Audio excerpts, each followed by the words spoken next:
Namaku Rizky. Kenangan pertamaku selalu berbau tanah basah setelah hujan dan aroma masakan ibu yang sederhana. Aku lahir di sudut kampung yang namanya bahkan jarang tertera di peta, di dalam sebuah rumah kayu yang seolah bernapas bersamaku.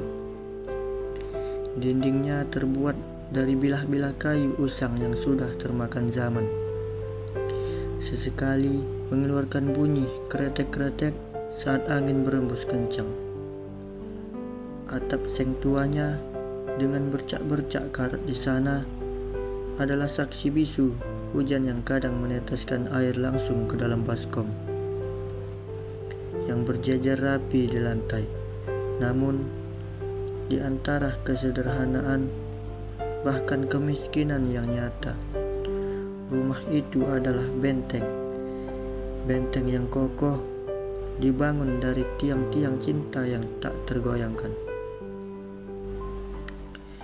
Di sana, di dalam ruang sempit yang dipenuhi aroma kayu tua dan asap dapur, aku tumbuh dikelilingi oleh pilar-pilar hidupku. Ayah, ibu, dan adikku Laras. Ayah dengan tangannya yang kasar, kapalan, dan selalu berbau oli dari pagi hingga malam, adalah seorang tukang servis motor. Bajunya tak pernah luput dari noda hitam yang pekat. Sebuah lencana kehormatan dari kerja kerasnya. Namun di balik semua itu, senyumnya adalah matahari yang tak pernah tenggelam di rumah kami. Senyumnya menenangkan badai dalam hatiku, meyakinkan bahwa semua akan baik-baik saja, bahkan ketika hari-hari terasa berat. Ayah tak pernah banyak bicara, tapi setiap sentuhan di pundakku, setiap tawa renyah yang keluar dari bibirnya lebih bermakna dari ribuan kata.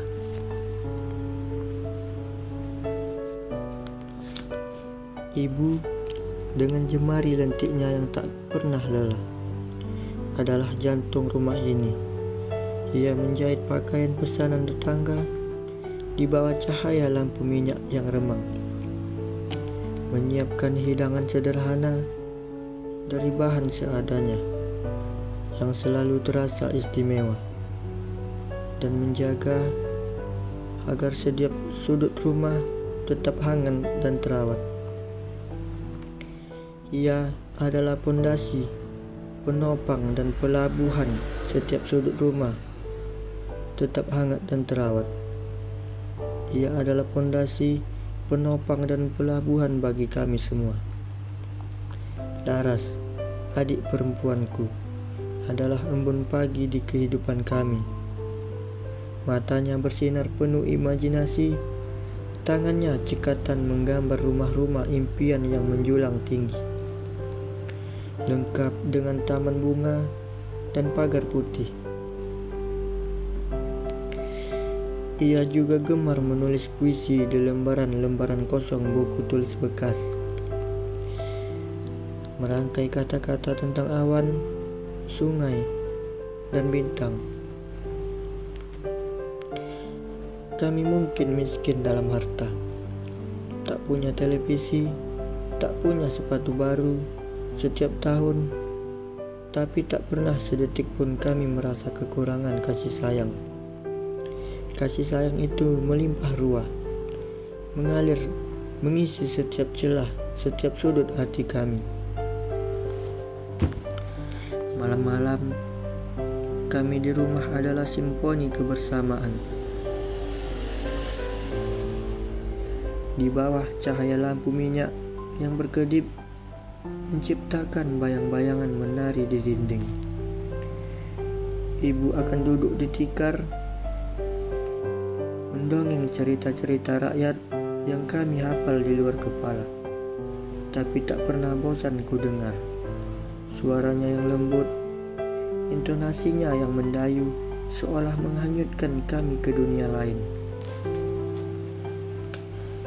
Ayah di sudut ruangan sibuk membongkar dan merakit kembali karburator yang bermasalah, sesekali mendongak untuk tersenyum kepadaku. Laras dengan napas teratur akan terlelap di pangkuan ayah. Buku gambarnya tergeletak di sampingnya. Aku sering memperhatikan semuanya dalam diam, menyerap setiap detail, setiap tawa, setiap bisikan, memperhatikan semuanya dalam diam. Dan dalam hati kecilku yang penuh harapan, aku berjanji suatu hari aku akan mengangkat keluarga ini keluar dari kesulitan. Bukan dengan kemewahan, tapi dengan kehidupan yang layak, yang tak lagi dihantui kecemasan akan hari esok.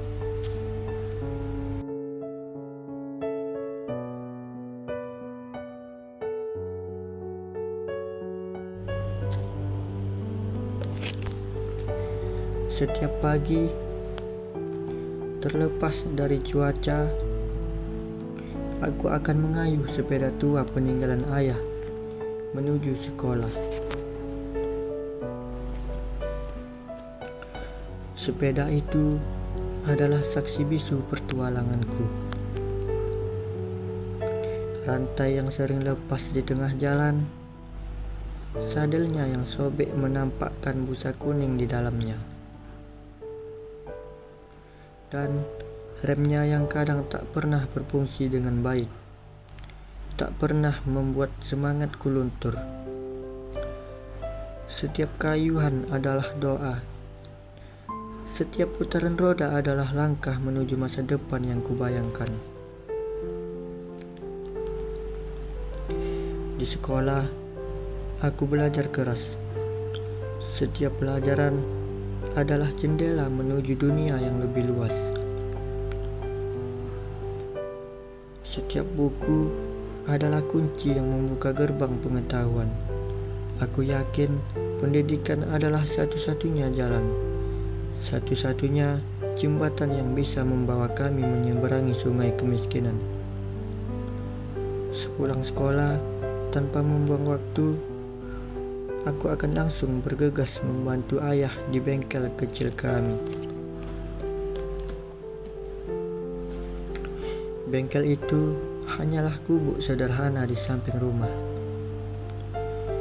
beratapan terpal dan beralaskan tanah. Pelanggan tak banyak, seringkali hanya tetangga yang motornya mogok atau ban kempes. Tetapi ayah tak pernah mengeluh. Kesabarannya adalah samudra tak bertepi. Ia dengan teliti memperbaiki setiap mesin, membersihkan setiap komponen, seolah motor itu adalah miliknya sendiri. Ayah sering menasihatiku. Suaranya pelan tapi penuh makna. Nak, kamu boleh jadi siapapun nanti, setinggi apapun mimpimu, tapi jangan pernah kehilangan kejujuran. Kejujuran itu fondasi bagi hidupmu. Kata-kata itu terukir dalam benakku, menjadi kompas moral dalam setiap langkahku. Kami bukan keluarga yang sempurna, jauh dari itu. Ada hari ketika malam siang kami hanya berupa nasi hangat dengan sambal terasi. Ada saat-saat di mana uang sekolah Laras harus ditunda beberapa hari karena uang ayah belum cukup. Tetapi setiap malam, tak peduli betapa beratnya hari itu, kami akan saling memeluk. Pelukan yang menenangkan, yang mengalirkan kekuatan dari satu hati ke hati yang lain.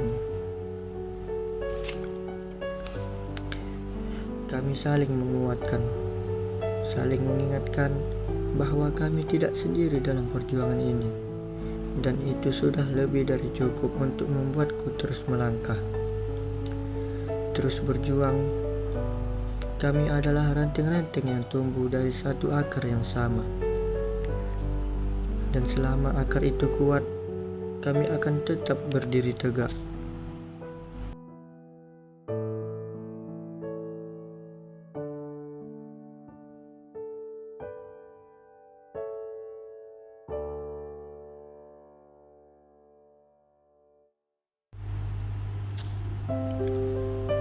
Momen kelulusan SMA adalah titik balik dalam hidupku. Setelah berdiskusi panjang dengan ayah dan ibu, aku memutuskan untuk merantau ke kota besar. Bukan untuk mencari keberuntungan instan, tapi kuliah sambil bekerja.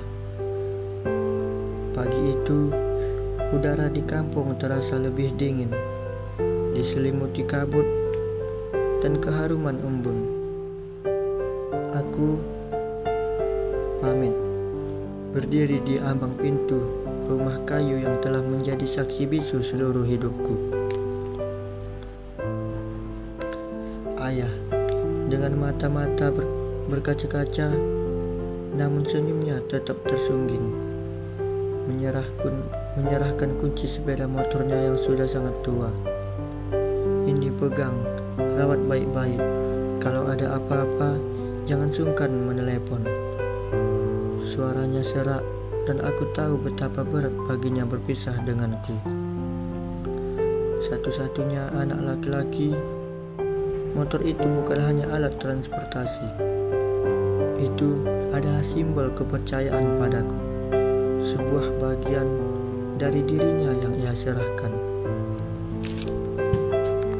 Ibu dengan gerakan lembut menyelipkan doa yang telah ia tuliskan di secarik kertas kecil ke dalam saku bajuku. Jangan lupa sholat, nak. Jaga diri baik-baik. Kami di sini selalu mendoakanmu. Aroma melati dari tangannya masih tercium di kertas itu, dan aku merasakan sangat doanya merasuk ke dalam hatiku. Laras, adikku yang biasanya ceria, kali ini memelukku erat. Air matanya membasahi bajuku. Jangan lupa pulang, bisiknya pelan. Suaranya bergetar. Aku akan merindukanmu. Aku membalas pelukannya tak kalah erat, berjanji dalam hati bahwa aku akan kembali, membawa kabar baik. Janji itu terukir kuat di benakku, menjadi pemantik semangat di masa-masa sulit nanti. Kota itu adalah gambaran sekaligus janji. Sebuah janji tentang kesempatan, tapi juga ancaman tentang kerasnya hidup. Setibanya di sana, realitas menghantamku. Langit-langit beton, hiruk pikuk suara klakson, dan lautan manusia yang tak acuh. Aku bekerja serabutan mencuci piring di restoran, menjaga toko kelontong yang sepi, membersihkan kantor-kantor setelah jam kerja. Uang yang kudapat pas-pasan hanya cukup untuk sewa kamar kos kecil dan menyambung hidup. Kuliah malam adalah satu-satunya pelampiasanku. Di antara tumpukan buku dan tugas, aku menemukan pelipur lara. Aku bertahan hidup dari nasi bungkus seharga Rp3.000 dan mie instan yang menjadi menu wajib setiap malam. Pernah beberapa bulan aku tidur di lantai kos yang dingin hanya beralaskan karpet tipis karena tak mampu menyewa ranjang. Tidurku sering terganggu oleh suara tikus yang berlarian di plafon, dan dinginnya lantai sering membuat menggigil. Namun di tengah semua kesulitan itu, semangat tak pernah padam. gambar rumah kayu di kampung, senyum ayah, doa dan ibu, dan pelukan Laras adalah bahan bakar yang terus membakar api dalam diriku. Aku harus bertahan, aku harus berhasil.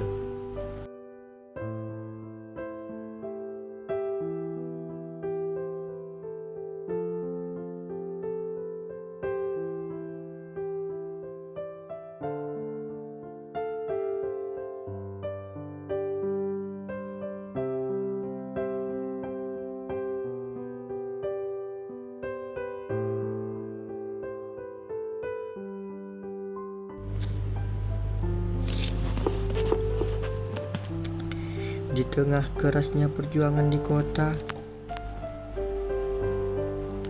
takdir mempertemukanku dengan Raka. Kami bertemu di sebuah kedai kopi kecil tempat kami berdua bekerja paruh waktu. Aku sebagai pencuci piring, Raka sebagai pelayan. Ia adalah pemuda sederhana dengan mata yang jujur dan senyum yang tulus. Tidak banyak bicara, tapi sorot matanya menunjukkan kedalaman pikiran. Kami langsung akrab, mungkin karena kami merasakan penderitaan yang sama. Hidup jauh dari keluarga, berjuang sendirian di tengah kota yang kejam. Raka mengajarkanku banyak hal, terutama tentang berbagi dan dalam keterbatasan. Pernah suatu malam hanya ada satu porsi nasi goreng sisa pelanggan. Kami membagi dua. Ia rela membagi porsi yang lebih kecil agar aku bisa sedikit lebih kenyang. Tak apa Ki, besok kita cari lagi, katanya sambil tersenyum. Sikapnya itu membuatku percaya, meskipun dunia seringkali terasa kejam dan perasaan masih ada orang-orang baik di dalamnya yang siap mengulurkan tangan. Raka adalah orang baik itu. Bersama Raka, aku belajar banyak tentang arti persahabatan. Kami berbagi makanan, saling membantu saat salah satu dari kami sakit dan tak bisa bekerja, saling menyemangati saat gagal dalam ujian atau saat harapan terasa pudar. Malam-malam kami sering dihabiskan di atap kos yang bocor, menatap langit kota yang bertabur bintang tipis. Terkadang diselingi gemuruh petir. Di sana, di bawah langit luas yang sama-sama kami tatap, kami membicarakan masa depan. Mimpi-mimpi kami masih sederhana. Bisa makan enak setiap hari, bisa membantu keluarga di kampung, bisa punya usaha sendiri. Kami berjanji suatu hari nanti kami akan mewujudkan semua itu bersama-sama. Janji itu menjadi penguat, pelecut semangat di hari-hari yang melelahkan.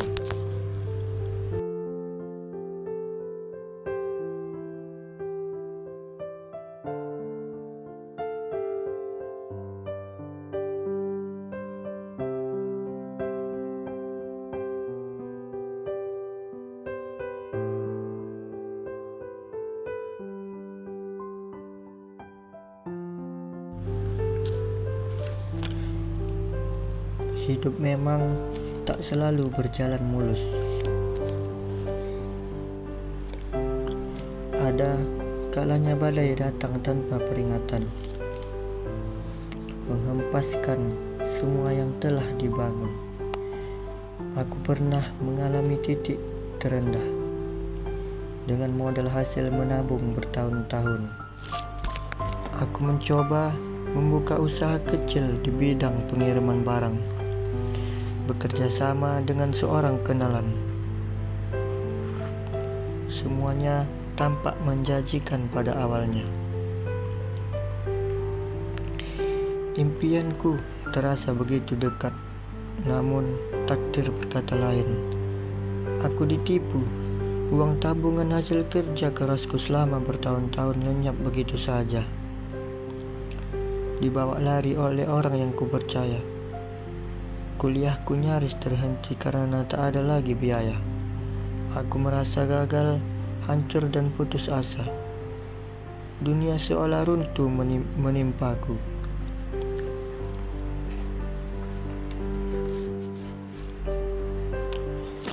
Dalam kegelapan itu, hanya satu nama yang terlintas di benakku. Ibu. Dengan tangan gemetar, aku menekan nomor telepon di rumah. Suara ibu yang lembut. Di seberang sana adalah Aziz di padang gurun kekecewaan. Ibu tidak menasihatiku panjang lebar dengan kata-kata muluk atau ceramah yang menggurui. Ia hanya berkata, suaranya tetap tenang dan penuh cinta. Nak, kamu boleh lelah, boleh menangis, tapi jangan berhenti, jangan menyerah. Kami di sini selalu menunggu kamu pulang, selalu ada rumah untukmu.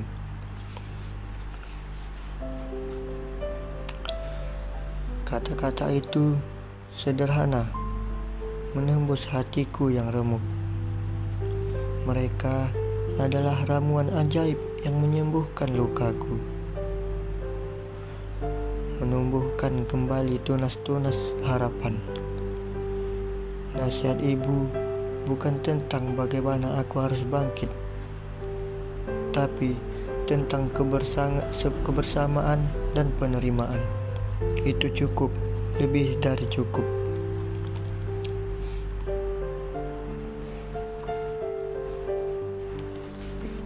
Keesokan harinya, aku bangkit lagi.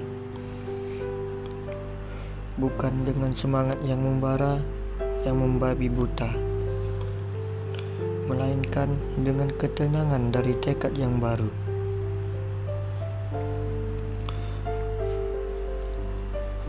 Aku mulai dari nol lagi. Sedikit demi sedikit aku membangun kembali usaha kecilku. Awalnya aku kembali menjadi pengantar barang. Dengan motor tua ayah yang kubawa ke kota, hanya bermodalkan kepercayaan dan kejujuran. Aku belajar dari kesalahan, menjadi lebih hati-hati, lebih teliti. Bisnis kecilku perlahan berkembang. Dari antar barang, aku merambah ke layanan servis kecil-kecilan. Hingga akhirnya menjadi layanan logistik lokal. Aku tidak mengejar kekayaan yang berlimpah. Aku hanya ingin cukup-cukup untuk diriku. Dan lebih penting lagi, cukup untuk membahagiakan keluarga di kampung. Setiap keuntungan kecil yang kudapat, sebagian kusisihkan untuk mereka.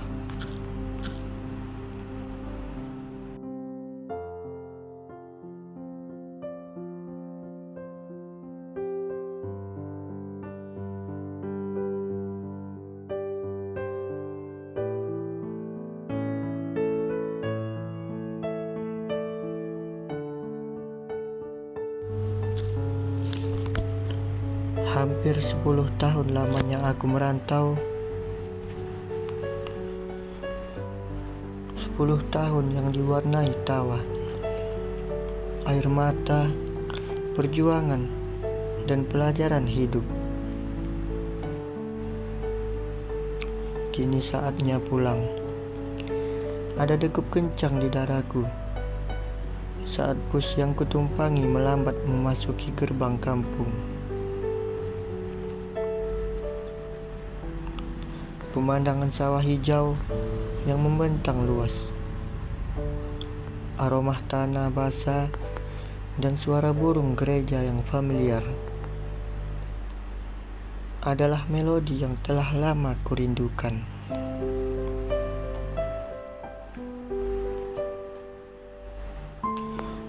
Rumah kayu itu, rumah tempatku lahir dan tumbuh. Ia masih berdiri tegak, tak banyak berubah.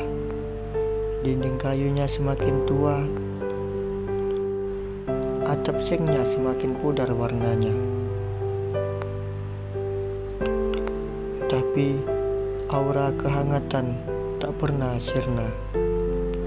Ayah, wajahnya menua, rambutnya memutih di sana sini. Tapi senyumnya adalah senyum yang sama seperti yang kuingat. Ia menyambutku dengan pelukan hangat, pelukan seorang ayah yang menyimpan rindu bertahun-tahun. Pelukan yang mengatakan lebih banyak dari 1000 kata.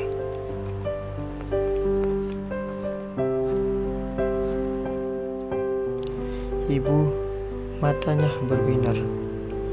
Senyumnya tak pernah berubah sedikit pun. Ia memelukku erat, mengusap punggungku seolah aku masih anak kecil yang dulu sering digendongnya. Aroma masakan yang menguar dari dapur adalah aroma yang rindu yang membuncah. Dan Laras, adik perempuanku, yang dulu sering tidur di pangkuan ayah, kini sudah tumbuh dewasa, menjadi seorang guru muda di sekolah dasar kampung. Ia memelukku, air mata bahagia mengalir membasahi pipinya. Kak Rizky, panggilnya, suaranya dipenuhi haru. Kami menangis bersama di halaman rumah yang sederhana itu. Bukan karena sedih, bukan karena penyesalan, melainkan karena rindu yang begitu besar, yang akhirnya tumpah ruah setelah sekian lama tertahan. Aku memeluk mereka satu persatu, bergantian menyerap setiap detik momen itu. Malam itu kami makan bersama. Hidangan sederhana yang disediakan ibu terasa begitu nikmat. Ada tawa, ada cerita, ada air mata kebahagiaan. Malam itu kami adalah keluarga yang utuh kembali. Duduk bersama dengan penuh syukur di bawah atap rumah yang menjadi saksi bisu perjalanan hidupku.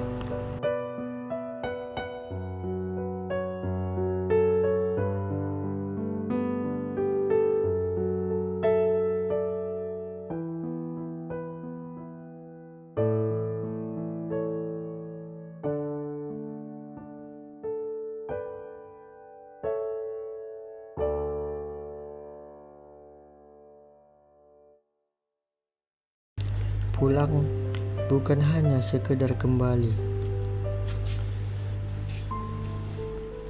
tapi juga membangun.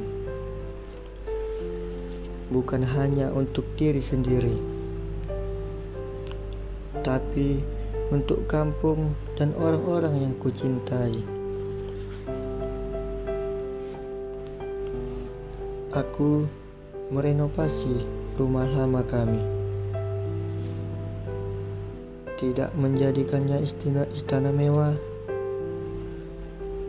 tapi cukup nyaman dan sehat. Dinding kayu yang lapak diganti, atap seng yang bocor diperbaiki, dan setiap sudut dibersihkan, membuatnya terasa lebih lapang dan cerah. Rumah itu tetap memancarkan kehangatan yang sama, namun kini lebih kokoh dan lebih layak. Aku juga memperbesar bengkel ayah. Dulu hanya gubuk sederhana, kini menjadi sebuah bangunan semi permanen dengan peralatan yang lebih lengkap. Yang paling penting, bengkel itu tidak hanya berfungsi sebagai tempat mencari nafkah, melainkan juga sebagai tempat pelatihan bagi pemuda-pemuda kampung. Aku mengajarkan mereka dasar-dasar mekanik, servis motor, dan etika berbisnis. Kini banyak anak muda yang tidak lagi harus merantau tanpa arah dan tujuan mencari pekerjaan serabutan di kota. Mereka punya keahlian, mereka punya harapan, dan yang terpenting, mereka punya tempat untuk belajar dan tumbuh di kampung halaman sendiri.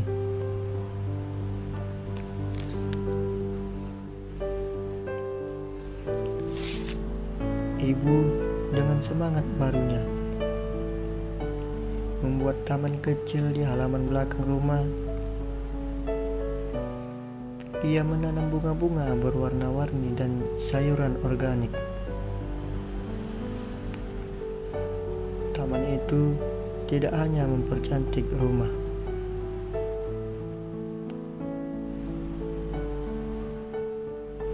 tetapi juga menjadi tempat ibu menyalurkan hobinya dan sesekali menghasilkan sayuran segar untuk konsumsi sendiri atau dijual ke tetangga.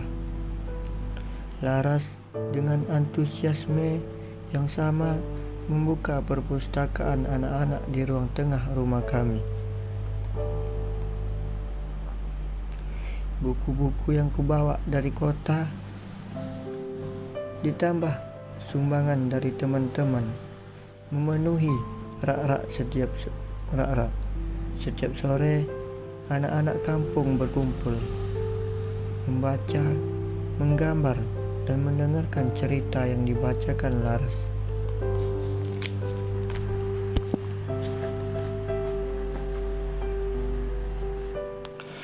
Perpustakaan itu menjadi pasai pengetahuan bagi mereka, tempat imajinasi mereka berkembang.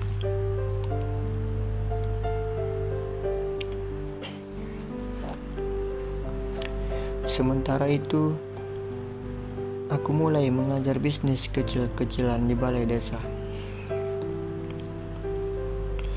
Berbagi pengalaman jatuh bangunku,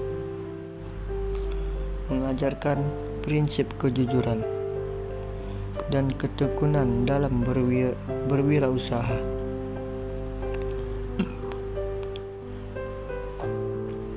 Kami tak punya banyak, mungkin tak akan pernah menjadi orang kaya raya seperti yang sering digambarkan dalam cerita sukses. Tetapi kami punya cukup untuk hidup, cukup untuk memberi, cukup untuk berbagi, dan itu bagi kami adalah kekayaan yang tak ternilai.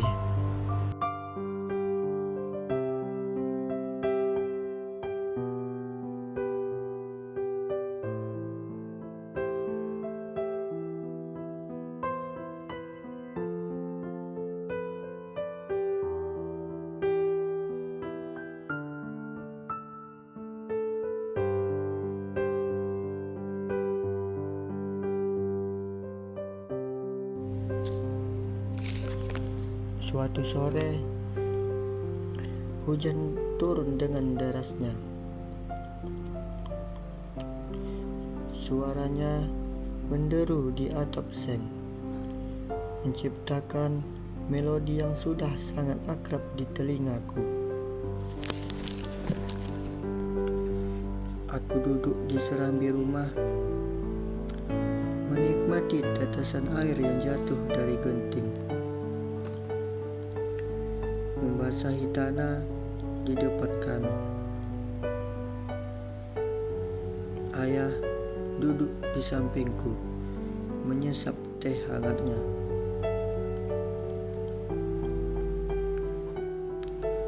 Dulu, waktu kamu masih kecil, kamu suka takut hujan deras banget. Ki, kata ayah. Suaranya pelan, diselingi tawa ringan. Seringkali kamu lari ke pelukan ibu. Aku tersenyum. Sekarang aku malah rindu suara hujan di atap rumah ya. Ayah menatapku. Matanya yang tua memancarkan kebijaksanaan.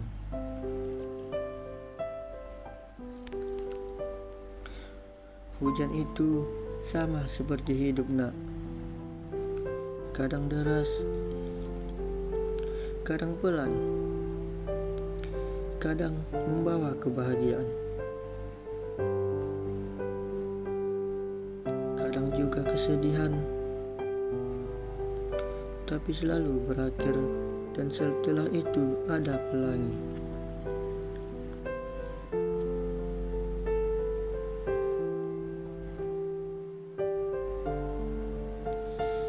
Kata-kata ayah meresap ke dalam hatiku. Hujan bukan lagi tanda duka atau ketakutan. Ia menjadi pengingat abadi bahwa hidup akan terus bergulir. Tak peduli seberapa deras badai yang datang.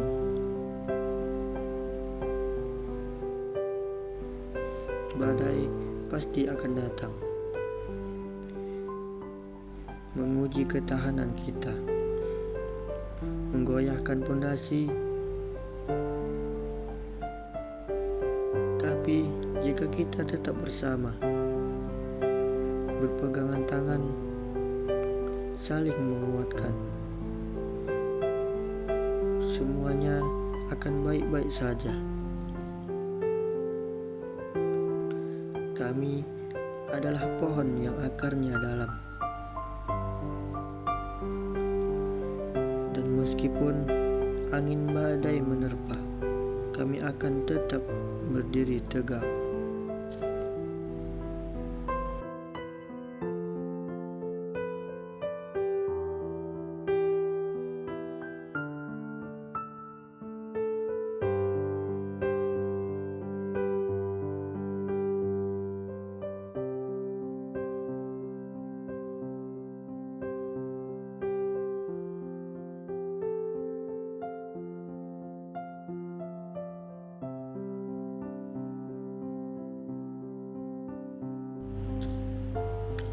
Kini, aku tak lagi mengejar banyak hal.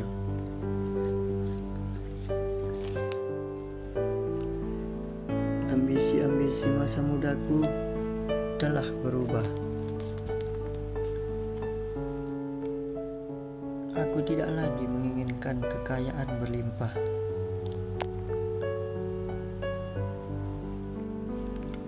Ketenaran atau pengakuan dari dunia.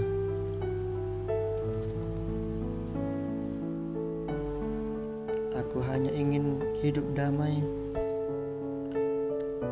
bersama orang-orang yang kucintai. Di rumah sederhana ini, di tengah kampung yang sunyi ini, aku ingin waktu berjalan lambat.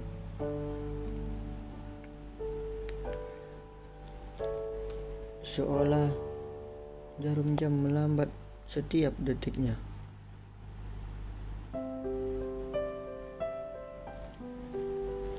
Agar aku bisa menikmati setiap momen, setiap tawa, setiap percakapan dengan ayah Ibu dan Laras.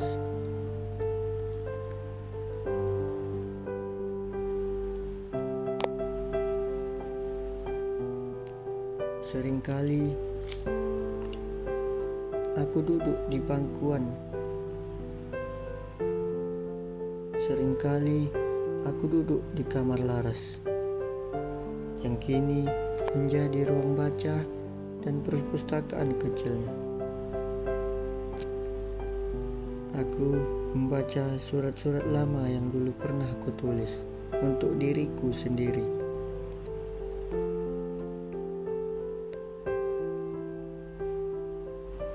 Saat aku masih muda, penuh mimpi, dan kadang-kadang ragu, aku menemukan salah satu surat itu. Tulisannya sudah pudar, tapi pesannya masih jelas. Rizky, jangan pernah lupa dari mana kamu berasal. Jangan pernah lupakan rumah kayumu.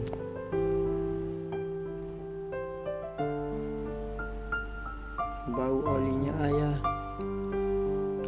atau doa ibu. Karena dari itulah kamu tumbuh.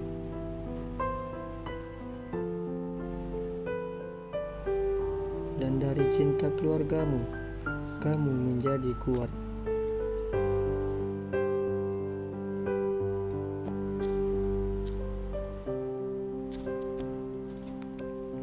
Membaca kembali kata-kata itu,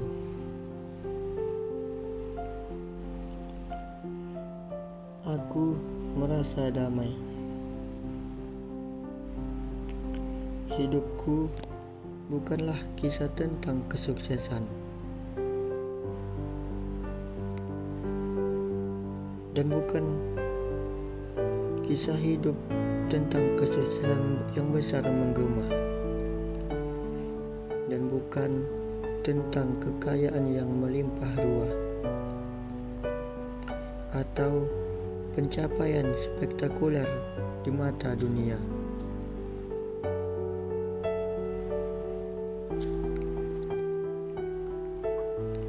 Tidak, hidupku adalah tentang perjalanan.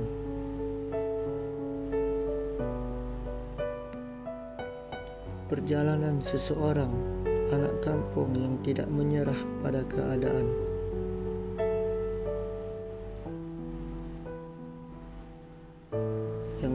Yang terus berjalan meskipun menghadang.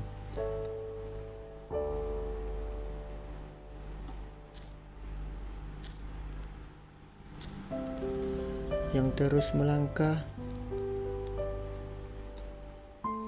karena cinta yang tak terbatas dari orang-orang di sekitarnya.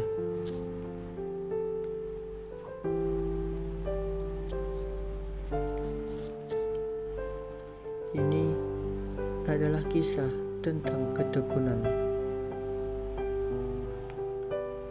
tentang kejujuran,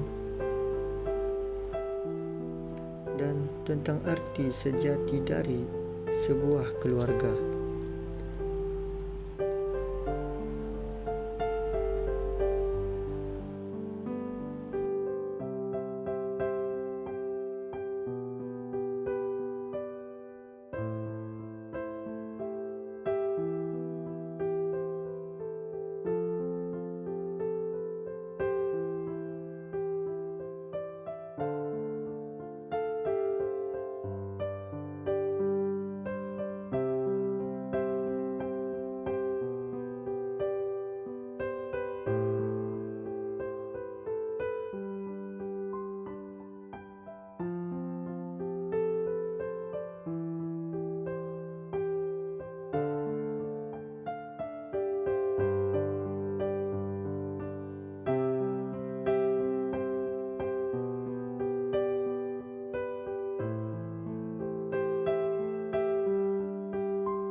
Hidup pada akhirnya bukanlah tentang siapa yang paling cepat meraih kesuksesan,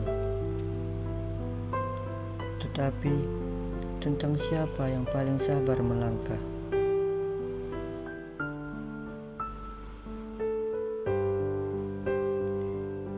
Menapaki setiap kerikil dan tanjakan dengan hati yang lapang, bukan tentang siapa yang paling banyak punya harta,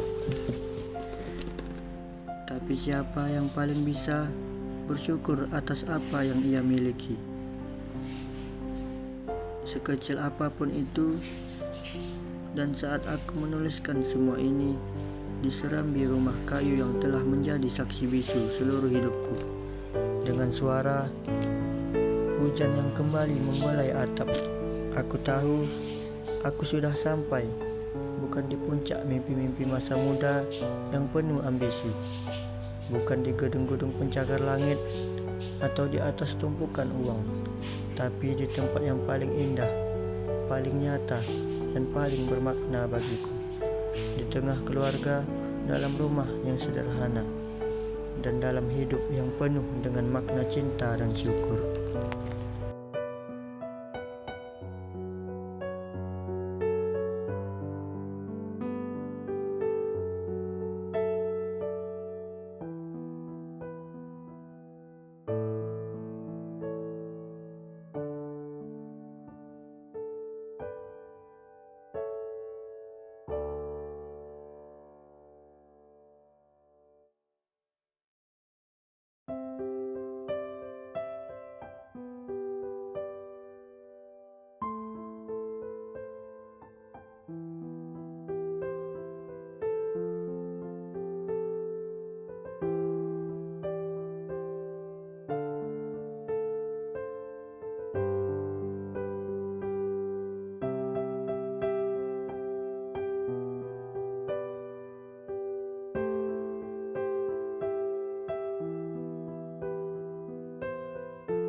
Hidup itu adalah sebuah perjalanan.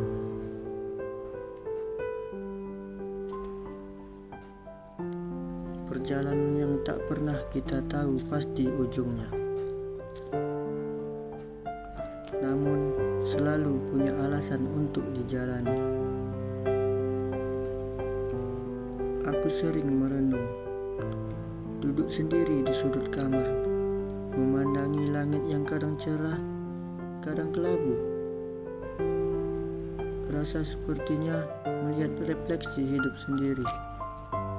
Kadang semuanya terasa ringan dan membahagiakan, tapi tak jarang hidup memberi beban, seolah kita harus belajar lebih banyak, bersabar lebih dalam. Sejak kecil aku diajarkan bahwa hidup ini bukan hanya tentang mencapai sesuatu, tapi tentang proses, tentang bagaimana kita tumbuh, jatuh, bangkit, lalu belajar dari semua luka dan tawa yang pernah datang silih berganti. Dan kini aku mengerti, memang seperti itulah hidup, perjalanan yang panjang dan penuh cerita.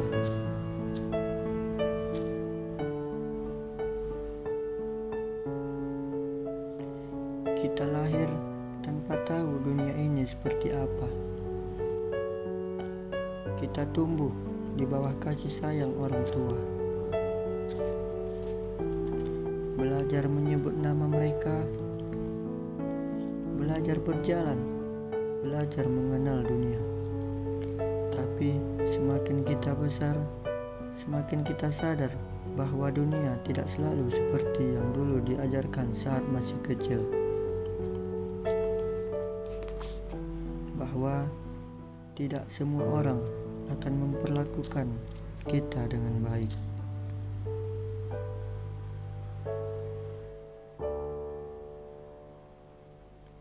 Tidak semua mimpi akan mudah diwujudkan. Tidak semua harapan akan dipenuhi tepat waktu. Namun justru di sanalah makna dari perjalanan hidup ini. Kita belajar bahwa luka membuat hati lebih kuat. Kita belajar bahwa kehilangan membuat kita lebih menghargai yang masih ada. Kita belajar bahwa tidak semua yang kita mau harus kita miliki, karena mungkin Tuhan sedang mempersiapkan sesuatu yang lebih indah di waktu yang tepat. Aku masih ingat saat aku jatuh untuk pertama kalinya. Bukan saat aku terjatuh dari sepeda, bukan saat aku tersandung batu kecil di jalan, tapi saat aku pertama kali merasakan gagal dalam hidup. Saat aku bekerja keras untuk sesuatu, tapi hasilnya tak pernah sesuai harapan. Saat aku dikhianati orang yang aku percaya, saat dunia seolah diam, dan aku sendiri dalam gelap. Tapi seperti yang sering dikatakan oleh orang bijak, dalam gelap kita akan lebih peka terhadap cahaya sekecil apapun. Dan benar, dari titik terendah itu aku belajar banyak. Aku belajar bahwa tidak selalu memberi jawaban instan. Kadang kita hanya diminta untuk tetap berjalan, meskipun pelan, meskipun lelah, meskipun tidak tahu harus kemana. Hidup itu seperti perjalanan jauh tanpa peta pasti. Kita hanya punya kompas hati kita sendiri. Dan dalam perjalanan ini kita bertemu banyak orang. Ada yang datang seperti sinar matahari, membawa hangat, memberi semangat. Ada juga yang datang seperti hujan, badai membuat kita basah, kedinginan, bahkan terluka. Tapi semua pertemuan itu penting. Mereka datang bukan tanpa alasan. Mereka adalah bagian dari kisah yang harus kita lalui. Ada yang membuat kita tersenyum, ada pula yang meninggalkan kita air mata. Tapi semuanya membentuk menjadi siapa kita hari ini.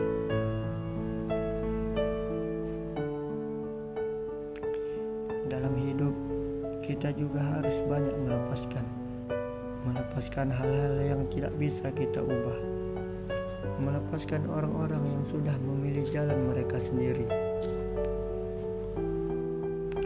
melepaskan mimpi-mimpi lama yang mungkin tak lagi cocok untuk kita hari ini. Karena melepaskan bukan berarti menyerah, tapi memberi ruang untuk hal-hal baru datang ke dalam hidup. Satu hal yang kupelajari dari hidup adalah tidak ada yang sia-sia. Bahkan langkah terkecil yang pernah kita ambil pernah membawa kita mendekat ke sesuatu. Bahkan kesalahan terbodoh sekalipun pernah mengajarkan kita pelajaran berharga. Bahkan luka terdalam pernah membuat kita lebih kuat. Dan satu lagi, hidup tidak pernah adil untuk semua orang. Tapi bukan berarti kita harus berhenti bersyukur. Karena kadang yang membuat hidup terasa indah bukan karena semuanya sempurna, tapi karena kita mampu melihat keindahan dan ketidaksempurnaan itu. Pernah suatu waktu aku merasa hidup ini tidak adil. Saat aku berusaha keras, tapi orang lain yang mendapat pengakuan. Saat aku sabar, tapi malah disalahkan. Saat aku mencintai, tapi ditinggalkan. Tapi waktu mengajarkanku bahwa hidup tidak selalu tentang hasil, tapi tentang proses, tentang niat baik, tentang kesabaran, tentang keyakinan bahwa semua akan indah pada waktunya. Dan sekarang, saat aku menoleh ke belakang, aku tidak lagi melihat hanya luka. Aku melihat perjalanan panjang yang membuatku lebih dewasa, lebih kuat, lebih mengerti bahwa hidup bukan tentang menang atau kalah, tapi tentang bagaimana kita bertahan, bagaimana kita tumbuh, dan bagaimana kita bersyukur dalam situasi. Kita semua sedang dalam perjalanan, entah kita sedang di awal, di tengah, atau mendekati tujuan. Kita semua berjalan dengan ritme yang berbeda. Ada jalannya yang cepat, ada yang masih terseok-seok, tapi semua berharga, semua sah, semua punya waktu masing-masing.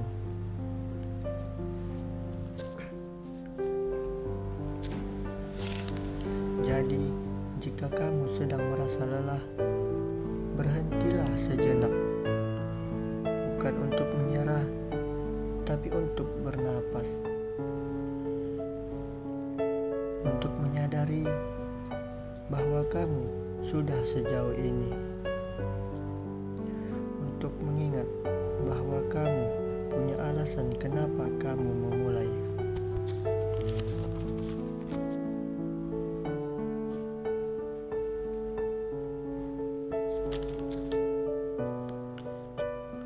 Dan jika kamu sedang merasa sendiri,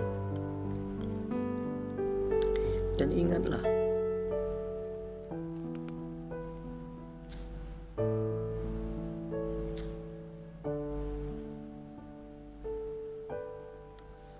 banyak orang di luar sana yang juga sedang berjalan sepertimu.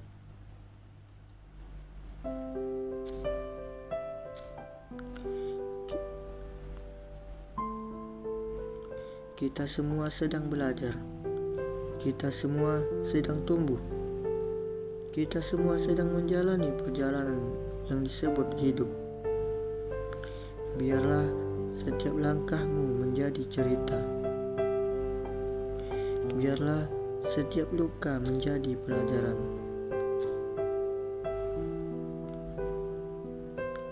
biarlah setiap tawa menjadi penguat.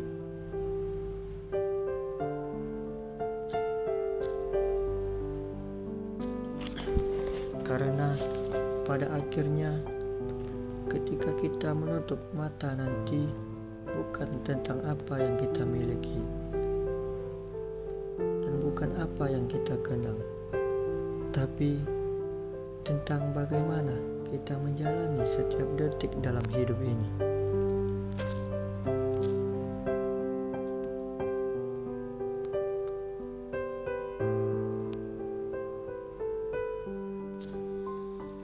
Karena hidup bukan sekedar tentang tujuan, tapi tentang bagaimana kita menjalaninya.